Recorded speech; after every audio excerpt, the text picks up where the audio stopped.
Today, what is causing trouble? Museveni appointed 2 discredited ministers, women, to be in charge of Karamoja. Okay. Gitutu was given $400 million to ensure that, to implement Museveni's manifesto, that 804 villages get access to power. The money was stolen. 2. Nandu 2. Oh no, yakagenda mu parliament. How can Nandu, a drama actor, become a minister in Karamoja? In addition to women, they accepted the first lady. Agnes Nandu, the Kalamajonga accepted the first lady. Why? It was a gateway for them to achieve the president. Absolutely. But you cannot take their discredited people like a Gitutu and this drama actor Nandutu as ministers. 2 women in Karamoja. I had to the point blanca. In Karamoja, you take there 2 women, the Bagisu women. Do you know the relationship between the Bagisu, the Sebei's, the Itesos, and the Karamajongo? Yazura bino mu myaka mu bisanja bisatu yazura bino wokutewafu ate wajjako wano mulanga abatasaaga zino channel zona bezaba doctor n'abamu abalangirako obulango batya. Alright, abalabe mwenna bana flash lecture Uganda kwetulina mutabani wa Yokana. Mirundi lero nyumye no nsinga na konzo labanyambadde bisati nazigwe bannange. Eyo koti wajije namwe koti zozi bava Bungereza. Nzo musajja nganze nyezo obutambala bulungi. Nanti mwakolamu musajja mugagga. Nanyini taxi. No, you see, let me tell you. I'm a well-organized man. Teri yalwanye na bamafia ba Uganda myaka 8. Gobesobolera. It's only me. I rejected a job. But as we speak today, the president now knows why they fought me. In writing, ballet fake tape, katibali say in writing. The ICC is after them for killing Ugandans in hospitals and extracting their organs. Chechanku bya bannakali mabani. Balowooza ndi mwango batu mwebaza. Simanyi mutwala wano twala yani. Me. Obesobole. Amaye kazungu. I came only to serve Museveni. I did not come from the civil service. Bwe baba akuleta kulera mwana, omwana bamutwala mu nasale y'ekisulo ddaka. Ate tusindira mbizi mazzi. I came purposely to serve Museveni. I'm not from the civil service. Yes. So, you cannot send me anywhere else. 2, having been a press secretary and spokesperson of the president for 14 years, how can I become a platoon commander general? Now I'm under advisor. I'm the chief advisor of the president as a spokesperson of the president. So how can I become an advisor? But when I'm writing now, I'm writing it, His Excellency the President through the Minister of Presidents. I cannot. You should be direct. Kati awe kitegeeza nakula mangu era abantu bano kye batamanyi kye kibajogesa. Toyinza ganti gwe Kalolo okulutu obadde minister wa amaanyi. Minister general duties in the Prime Minister's office. President nakuwa advisor. Whether you call it special or what, wakola ebigezo. What makes you special? Not the titles. But as a cabinet minister, you take an oath. I will advise the president and support the constitution, so help me God. So when you are given a peripheral job, it means you are fair to advise the president as a cabinet minister. How can I become an advisor? You had to be employed. You're overqualified. No. For given position. To the moment, the difference between a housewife and a house girl is the bed. Eh? Once you catch a house girl with your husband in your matrimonial bed, is a co-wife now. Yes. If a woman is chased away from the material bedroom to the sitting room, is now a visitor. Can you see? I can support in my private capacity. Privately, yes, not publicly. Namanyira kola belief nga zigenda wani. Museveni. Kakati abantu abamu except in Israel. Because Israel, they have a shortage of manpower. The Prime Minister of Israel can become a minister and he wastes his time because They have a small population which is engaged in different fields. But there is no way, if you are Minister of Foreign Affairs, how can a Minister of Foreign Affairs become an ambassador? You are even embarrassed when you present your credentials to the country where you have been sent. Mirundi. Omanyi Uganda era newunyani wana abantu abanamuli ababba fotejibo. Sijja nabba marriage obogerako. Neze banyiza. Tugenda bawabira. Tubawabira. I'm going to tell my children. Yes. Anti NBS yebikola. Era bo bali they underestimated me. I gave because we said don't accuse me of marrying a Muganda man. Because as a younger girl in Busoga, Nanyenya Akabina. Tiwali Musoga Yakalaba. Until I married a Muganda. Why are you complaining? Did I reject a Muganda? You shouldn't. Nasoka mwini BS. Kalisa niyegatane nobo buvuka buntu ya possible to mwebaze. Nakana kakaza kalino muto kalinga mangada ka change. Ne Diana. Nti bagenda kumpabira. Nali ya sent. Kakati ate Kalisa yomwalo woza. Kalisa even my will does not allow any BS to broadcast my death announcement. Bachikola muzemgoja barum. I have lawyers. My children are lawyers. They will put an injection. No broadcasting. Teri yo TV no senyonga. Ani kati senyonga bamugira bakalolo okulutwa muhamatiri. We shall arrest senyonga and charge him. How come that when the National Task Force closes, Tasha ina relief chakaba? We shall arrest him in the future government. Absolutely. Kabbi kasajja kalya. Baba genda ngane baba battling nabo. I will sue any BS if they try to get my footage. Kalisa, I worked with Kalisa. Kalisa cheated me. My program was being paid for by the president. Kalisa didn't know that I knew what was going on. Kalisa tako any BS tekwatakubi mbobanonze ndiko kachiko baguze shares mu NBS. Kati ndikachiko akadonyeza Museveni olu a madman mbweranzireyo Kalisa mukolere. Never, it will never happen. Once I get information that Kalisa uses my footages, yes, I will show him. Njamuwabira. Kalisa wegendereza tabasobola biteekamu. Akati mirundi juzi twagerako wano ku bijambi eby'eMasaka. Ne twebuuza ani atambula ekiro security organs. Abantu batasawa meka nti sawa 3 sawa 4. Ani akizwa kutambula obudde obwo basirikale. Kakati ne twebuuza what will the government do?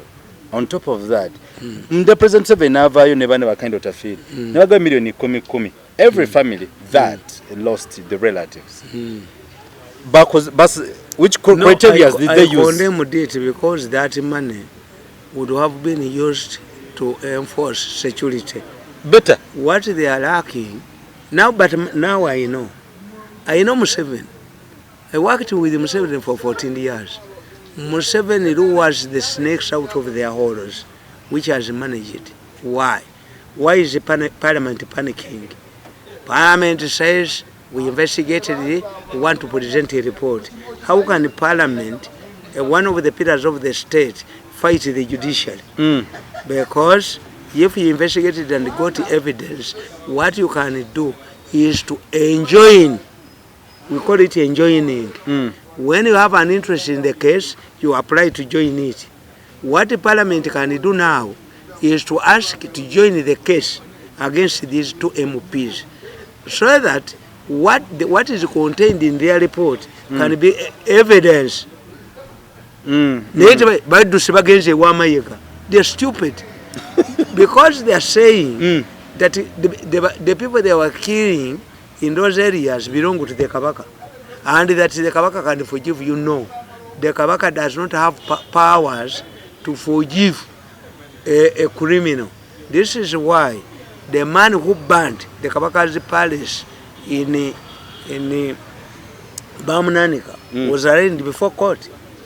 Therefore, why should MPs go to Mayiga, a lawyer who claims to be Mutendeki? It exposes them. They wanted to make it a political issue. It is not political. In fact, I doubt Mayiga's integrity and reasoning capacity. Welcoming them. How? Nati musajja muganda bali baganda. Anti nkubulira where if anybody, when you are doubting your kid, where do you go? You go to the father. Then a test. When you're doubting Yes. the biological person. Yes. If you want to know the cause of death, where do you go? To the pathologist. If you want, if your relative or close friend is charged, you go to court and defend him through evidence. Absolutely. So why do you go to Mayiga? Kamala byonna. Anti nkubuulira nti ekyo kyonna kyongera okubategeeza nti Mayiga mwali mu bijambiya. You cannot kill a case by political maneuvering. Mayiga would advise them. Mayiga as a lawyer would advise these people. What do you do? Now that the Segerinyas are before court, then we leave the matter there. We have a principle of prejudice. Do they think that you can apply the time that if your daughter is impregnated, then you cannot advise her not to move with the bad boys? Yes. What do you do? The fox is first chased away and the hen is warned not to go into the bush. So a pregnant girl cannot, maybe not to acquire HIV, but is already going to be dismissed from school. Absolutely. When do you save the people? So when you see an opposition leader who is a Muganda going to Mayiga over a matter which is in the court, they are idiots. Both of them are idiots. They want to use to apply political pressure. You don't need to apply political pressure. Not at all. You don't need to apply political pressure. For instance, Mayiga himself abused the Kabaka in the palace. The Bambo arrested Mayiga and almost hanged him until he paid them 3 cows. He bamusiba ne firimbi ne bagifulumbi bamujjamu empale. Am I a woman? This is my first time to see Mayiga as a firimbi.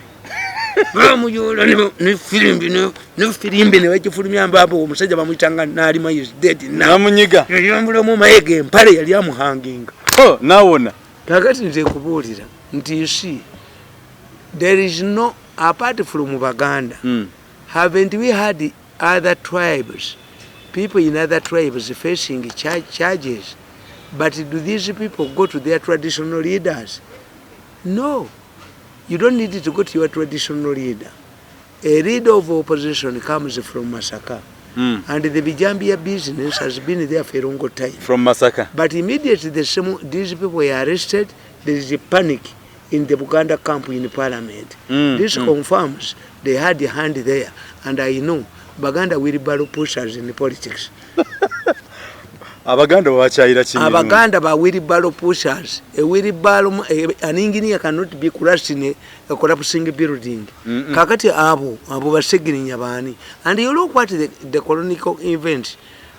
The judge or magistrate dismissed Segirinya's case on technicalities.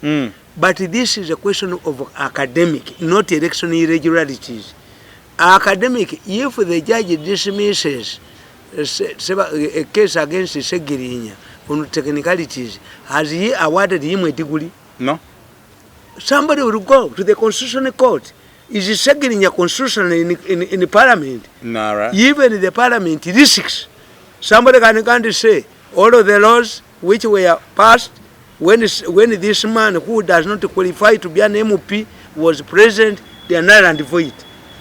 So this man, the judge, thought like political expedience. What is important now is that let Segirinya remain as an MP, because if Segirinya minus an MP will be an ordinary criminal. Absolutely. Yes. Kakati echochimu. They cannot pressurize him that this is a political persecution. It's not. No. Segirinya is a comedian. Yes, but yes, there was a woman. You go and read Italian politics. When Saddam Hussein invaded Kuwait, at that time, in the Italian parliament, there was a prostitute called Cicciolino. Cicciolino was a prostitute like a bad black. Hey. Cicciolino said Don't deploy soldiers. Don't kill our children for nothing. I'm a woman. Allow me to go and sleep with the Saddam Hussein. 2 days you will withdraw his soldiers. A prostitute called Cicciolino was a member of parliament in the Italian parliament. So a comedian can be a member of parliament. I don't agree with you. Especially from Buganda, where they don't value, they don't know who should be a member of parliament and not. So, that's one. Yes. Any sensible person would say, if, for instance, my son is arrested, what do? I say, let the law take its course. In fact, the pressure you are applying, you are not serious. What you would say is that, let this case be handled expeditiously. But they are not saying that the case should be handled expeditiously. No, they are pressurizing. Because most of these MPs coming from Buganda, the MPs who are representing Buganda, except a few, some are semi-literate. They think that once an MP is an MP, questionable academic papers. MP, what does it mean? An MP should exhibit exemplary discipline. In fact, when a judge is judging you and you are an MP, who enacts laws is masterless. Na mikuru kamboze. Abaganda ngo bali bizo oli Muganda, goli Muganda. Yes, I'm a Muganda, but a disciplinary Muganda. A disciplinary Muganda. Yes, that's why I don't. The rest are indisciplined. And in Kugambi, ntibo batambula. I wrote a book. Why Baganda wheelbarrow pushers? And I said, Ovuruga. No, I said that they grew up in feudalism. Timukungu wa Kabaka, Umwami wa Kabaka. But let me tell you, in the 60s, when Mutesa was reigning, the father of Kabaka Mutebi, one of his close friends stole Kabaka's money. This is why Mutesa introduced the practice of counting Kabaka's money when you are naked. The man has touched the money in the socks. Really? Yes. And he was searched, but Mutesa put him in a prison and he educated his children, and some of his children are very prominent and they have done a good work for Buganda in Mengo. Yamusiba. The Baganda have a good proverb. Muno wazo omusango okkirizanga ne kumusinga n'omuliyirako. The only thing that Buganda MPs can do, now that the matter is before court, is to tell the government, now that you have put these people in prison, charged with a serious offense, expedite the case, but not to go to the Katikiro. Even if you go to the Kabaka. The Kabaka the other day was talking high, expressing, even used the term, we have hosted you. You cannot host a fellow Ugandan. So the Kabaka was saying he has a kingdom, an independent kingdom, where he is hosting Nani Baganda. Okay. But after meeting the president, what has happened? He does not mention, Mengo does not mention anything about the law. Museveni does not mention anything about the proposed bill, and I have written a book about this. That if Museveni is a lion, Mengo is a hyena. Museveni fears the hyena. A hyena cannot eat, a lion cannot eat. If Museveni is a lion, yes. Uganda is what? He is a hyena. Mengo, don't Of which the hyena can chase the lion. Yes. That's why Museveni does not want to confront Mengo. From 1989, Museveni has been fidgeting, I say it, fidgeting with the proposed land deal. Every time he tries, he's defeated by Mengo. Oh. Yes. Yes. Kakati amakuru gacho ebyebijambia mukuloza ko binagwa. Anti kakati when you are a medical doctor or you are looking after the patient, how do you know that the drugs are effective? Ngwabe process yo mulwadde. Yes. Do we see more killings in eMasaka? Jebiti? 1,000. Byasirise. Yes. Emiliyoni 10 zakoze. Waliwo omwana bamutwala Kitovu ng'omusujja kumuluma. In the hospital from my village. Kakati bene bamupima nga ina kilo 15. Abasawo bagenda okutegeera nga omusujja sigwa malaria guva ku nvunza. Jigas. Ngazamulya nnyo. Bwe bamala omutunda mu envunza yali asowa kilo 15 esowa kilo 12 ng'envunza za kirezi. Mirundi. Kisire ku soundire. Mulindako. Batwala omwana mu ddwaliro. Waffe ku kyalo. Ewamu eMasaka. Kitovu hospital. Nga alina kilo 16. 15. Kakati ne banoonya omusujja ne gagubula. Kumbe omusujja gwali gwanvunza. Ne bamutundamu envunza. N'ava ku kilo 15 n'asowa kilo 12. Envunza za kilo. And it slept sounded. Because the cause of the fever had been discovered. It was the jiggers. The jiggers. So what are you trying to say? Yes. Ebijambi, what is the cause? Yes, Bamwine was transferred. These suspects have been arrested and improvement. This means the jiggers have been removed. Now the boy is sleeping soundly. Masaka is sleeping soundly. But Mirundi okola analysis nenyumirwa. Naye kakati ebijambiya bivudde eMasaka bize yes eri baita abapakoti tukita simaling. There is a person who is fighting Museveni at the center. Which center? Where he has a center, a command center, and he decides what to do. When the Bijambia problem, when Museveni solves the Bijambia problem, then insecurity engulfs Karamoja. The Pokot people. When you solve the Karamajongo, Yesu, and the Bijambia and Masaka, which are here, rebels attacking Zombo. Yes. I'm telling you. Why? Anybody who wants to analyze Museveni's government properly, do what two things. One. Dr. Kizza Besigye, following the 1996 elections, presidential elections, which pitted Museveni and Dr. Samuogerere, NRM leaders panicked, especially from Western Uganda, because of the Samuogerere's impressive performance.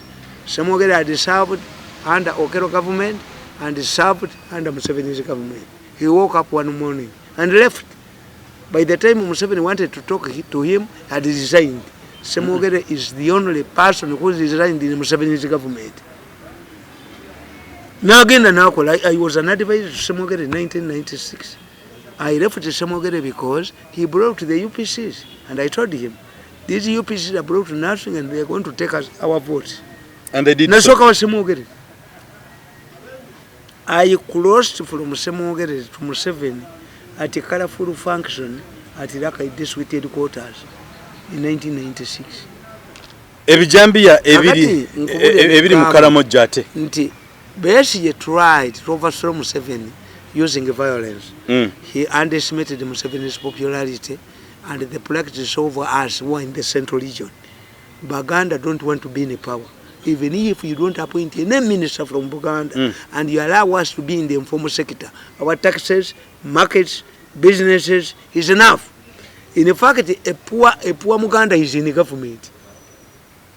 If you want to be poor, be in the government. Yo Muganda tabba.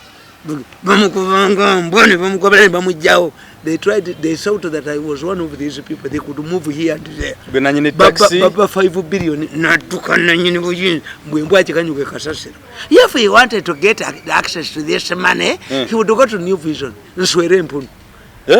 Me, a man that I go to New Vision, a platoon commander. You can't. That I can go to media center. Me, a man that can to be in the media center. Wabogo humiliated me, I refused. He humiliated me, I refused. Even he created the story that I had abused his mother-in-law. And I sat with the president and I told him this is not what I did.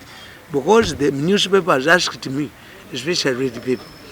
The first lady has retired from politics and she came later than your boss. When you saw about suggesting, I said no. They derive their powers from different institutions.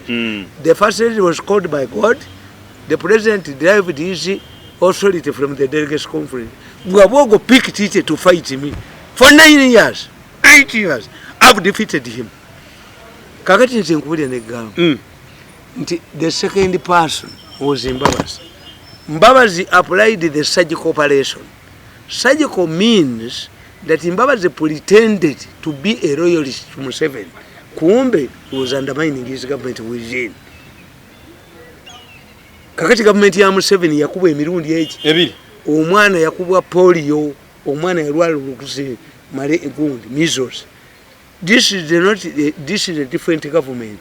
In fact, the most strongest item this government has is the military and Museveni himself. Without government yagwawo Mbabazi yagikuba kuba ya planting abantu mu government muno. Let me tell you, the vice president Alupo, do you see her active? That we vice president. Yes, Alupo was Mbabazi's vice president, very close to Mbabazi.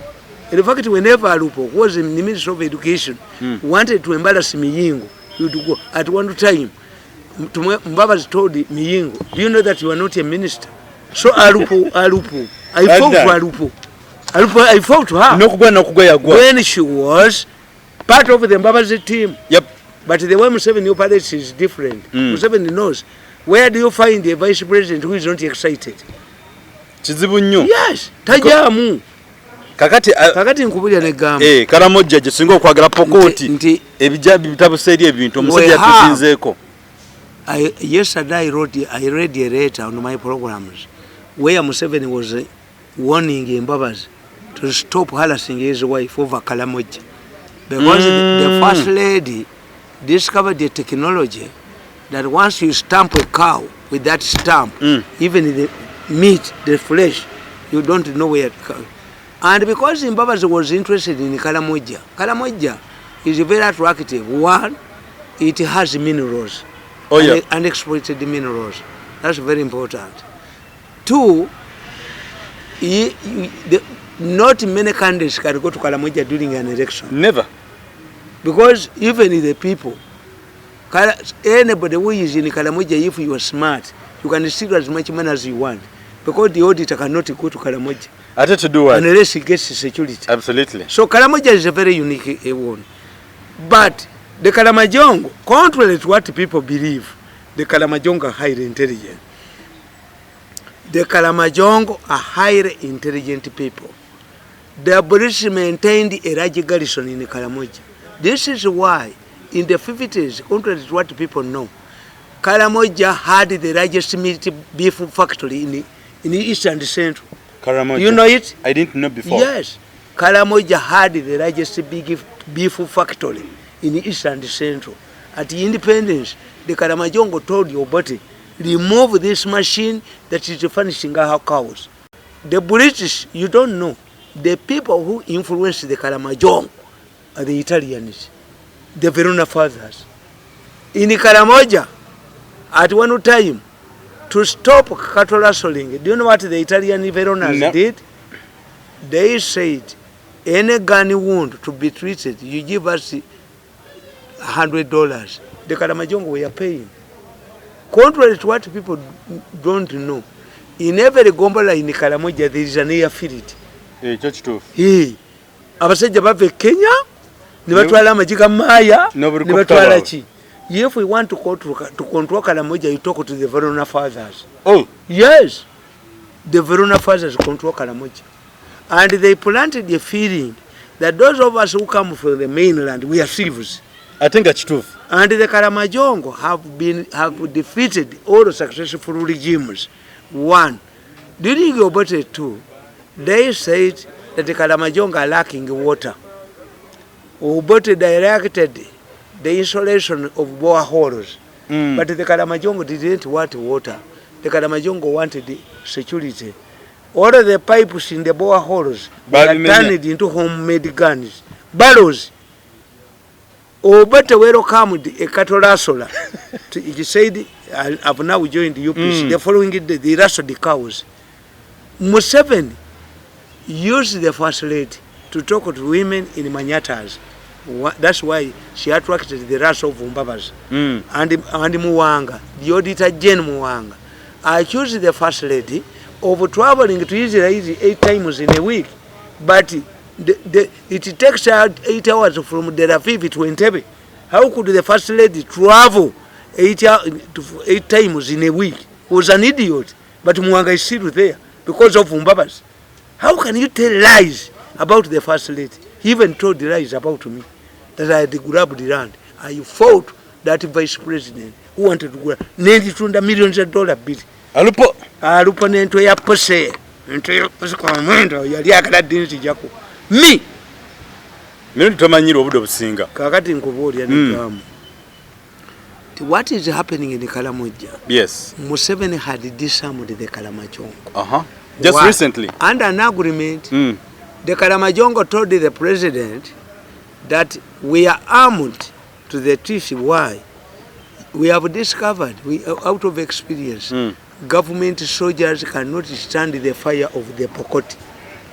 Is we who can stand the fire of the Pokoti. Yep. Museveni said, my people are not going to run away, my soldiers. He even killed the people in Kalamoja, his soldiers. Cowardice. Two, when the first lady went there as minister, you remember, Butime rejected the appointment. I remember that. This man, the first lady, not the man, the first lady, had two advantages. Whenever she went, there was heavy security in Karamoja.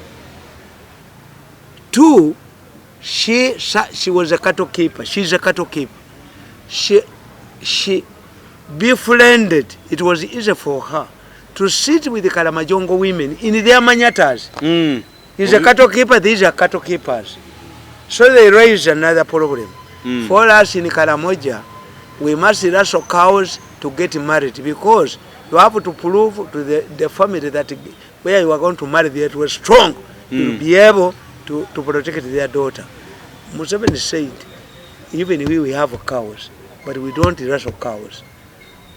Let us improve Karamoja. Museveni convinced the Kalamajongo to surrender their guns, telling them that security, his soldiers will protect the Kalamajongo. This was the agreement. And the Kalamajongo are very patient people. I mean, he directed them to close, they refused. They would only close when they are in government offices. And when Museveni created the KDA, this is where what is KDA?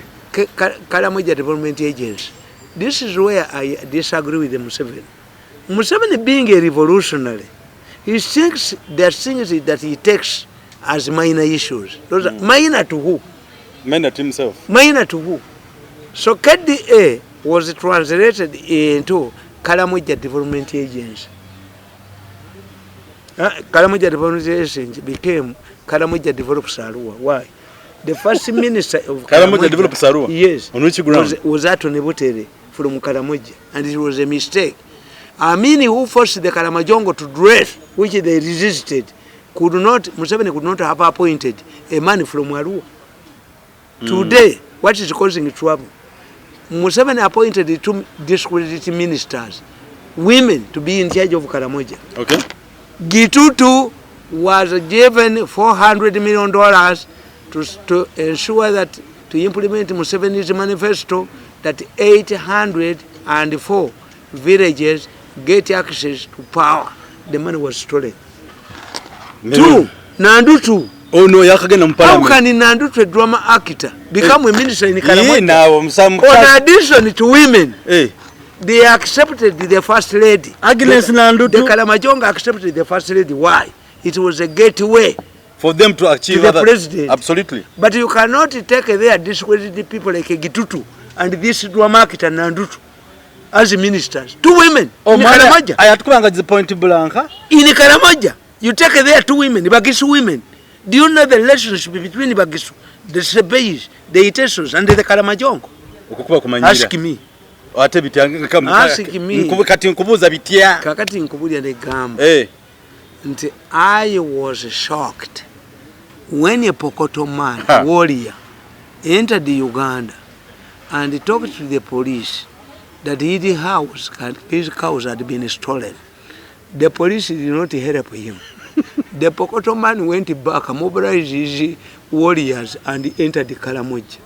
Occupied it for 2 days and collected his cows and went back to Kenya. Uganda bali bazibyeri. Kati nazi batemye butemi abasirikali kakati the Kalamajongo. This has violated the agreement between the Kalamajong and the president. Because the Kalamajong told the president that we know your soldiers would run away. They cannot stand the fire of the Pokotos. And two, when Ruto was coming here, I said, we are making a very big mistake. Uhuru is still in the power. We shall need Uhuru until a new election, until he retires. Now when the Pokotos come from Kenya and attack us and take their cows, whom do we talk to? Are we going to talk to Ruto? No. Or are we talking to Uhuru, whom we have injured? The best option would be Uhuru. Three. Yeah, you know. If you want to defeat a revolutionary, you force him to want to do his early achievement. Museveni yalete mirembe, Museveni yalete mirembe, Museveni yalete mirembe. Force him to do the mirembe. Oh. Tweba kotulo. Are people sleeping now? Tweba kawa. Everybody. Abantu bayimiridde bagenda kubeevikitinga mu bibanja byabwe. Abantu abali mu Kampala bagenda bagoba. Banenye ni bus bazirete. Taxi. Is it tweba kotulo now? And I told you. Tusula tuyiya. Tweba mama atulako omusajja. Ate temukitegeera. Kitya. Tweba kotulo and tweba kakutulo temukitegeera. Byanjawulo. Tweba kotulo, tweba kakutulo. When Uganda tells you tweba kotulo is slamba. When Uganda tells you tweba kakutulo on top, it means it's sex. You don't know. Tweba kakutulo on top of somebody. Tweba kakutulo ne tweba kotulo byanjawulo mu Baganda. Ansomesa. Okitegedde? Njakitegeera. Tweba kotulo is silamba. Tweba kakutulo is conjugal rights. You sleep on top of someone. Kale seba. Kakati today, abasilang abavu bacheba kakutulo. Beba kotulo. Batakisi bagenda kuba beba kakutulo. Bana tweba kaddi. Abakala moja bacheba kakutulo. Engente bazibba bakoko. eMasaka bacheba kakutulo. Ebijambya bibali busy. If you want to defeat a revolutionary, yes, you force him to force him. And for me, I have a lot of examples. When this man of Philippines, Ferdinand Marcos, was overthrown in the revolution, he went to America with bags of money. Every time he used to send money to Philippines to ferment trouble. Every day there was a kuruma. And this is why the investors avoided the Philippines. And the Philippines, in spite of this size and strategic importance, you must understand that the Philippines accommodated a big garrison with the Americans in the Atlantic, in the Pacific. The largest garrison was found in America during Marcos. But the people did not get money. That's why Marcos was removed. And when Aquino came back, he was assassinated at the Manila International Airport. They got his wife from the kitchen, then Ramos, then Joseph Eswada, then Arroyo, then all of these people. Eswada was a conman, he was just a maternity player. This is how the Philippines are not part of the Asian giants. I'm seeing a possibility of somebody who wants to destabilize this country. Somebody at the center. Tell me, you explain to me that when Bobby Wine was arrested, allegedly with the guns, where did the guns disappear? Zaliga they made from ice. When Zake escaped, allegedly escaped from custody, did we know where he came from? We don't know. Did those people who were assigned to keep an eye on Zake, were they arrested and charged for failing to protect Zake? And Zake was thrown at a hospital. Yeah, I'm not a planner. I'm not in education, but what is important for me is that all the exams, results, whenever they are released, I don't see anybody, any son or daughter of a minister in Uganda, or a child of an influential man from Uganda. Bali babwerwe gwanga. Exactly, that's what it means. Sibula batulaba mukulu tugenda tandika n'olunaku olw'enkya mukamange mubezi waffe nga tufunye ekiseera ekiddako. Government is interested in reopening international schools and local schools, because when you want to go abroad for studies, you cannot waive a certificate from UNEB or Makerere University. These children over there sit Cambridge exams. This is why the government is considering international schools as a priority, in addition to children of ambassadors and air commissioners who are here. Yes, but I'm asking, let anybody from Ministry of Information of Education tell me that I have observed for a number of years that whenever we release, UNEB releases exams, I don't see a son or daughter of a minister celebrating. Are they fools? Are all of their children fools? Are they nuts? Are they beyond the examination age? Even when you go to Makerere University graduation, you don't see minister accompanying his daughter or son. But I've not seen that. Yes. Just their children are not here. After messing up with our education system that was solid, neighboring countries used to send their children here, they have left. Uganda nedengulu. Even we, a man like me, who knows and who has the resources, all my children have trained abroad, and the junior is going to the United States. Very soon. Very soon. Mirundo, omayo ogenda mu style. Katusaba lunako olw'enkya oba ku Lwokutaano nga woli tujja kuddamu tuwayemu. Omayo kyasomesa eggwanga. Me, I provoke your mind. I tickle your mind. I talk with what others cannot tell you. And I'm not a bad man. A person, a kid who resembles his father cannot be taken to a DNA test. Nobody can question my loyalty to Museveni. Nekisembayo. I support Museveni. Mukwano gwo byalugaba William ali byo mugongo kyagumukola. Mbabazi yatwalako mukazi we bweru nakyo. No. Anti yeche yakola ekibi. Byalugaba. Yanyiga n'alumba n'alemba. Kakati mu Uganda is only people like me who can reject the government facilities, and they told me to get, when I was poisoned, when I went to a woman called Kanonite, rang my family, we want to take this man, Museveni has directed, Museveni had directed, I would have been dead by now. But I have 2 medical doctors in Uganda, another one is in USA. I invested, I educate according to the needs of the family. Absolutely. So now the problem was I've taken a long time without seeing this man. But the problem is you cannot get facilities, especially overseas treatment, when you are not in the good books of government. Absolutely. And what people don't know, HIV is a stronger weapon against the opposition. Because even COVID, Lukwago went to Nairobi and he enjoyed the facilities. When you go to Nairobi, they have a room that is filled with oxygen. You don't take on these machines. Lukwago, because he's mayor, he enjoyed it, the facilities. But the government cannot extend this facility to its supporters, except those. Kakati Lukwago asinganzi. Nze singa sayina sente nga mu family ngagga bali bagamba mungende nchime sente mu state house wabigana. I took my money and went to Nairobi and treated myself. And here you are today.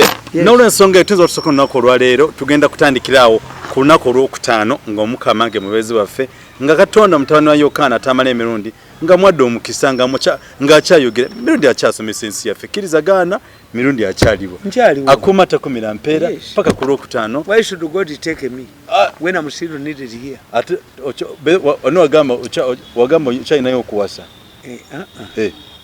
Nze I'm still alive. Abana bange bakuze naki. I'm enjoying the fruits of producing children, and my children, you see, in my family the DNA is stupidity. I don't take my children to DNA. You can't. Once you were fool, you were stupid, or you perform badly in school, then you are not my kid. That's the best DNA. Yes. Tunasuka on. Ewa mirundi kasoba musiru results ezomukirasi determining. Why are you stupid when others are not stupid, which means you're not a part of us? tuvudde wano akomata kumira mbeera mubere bulungi ate mweraba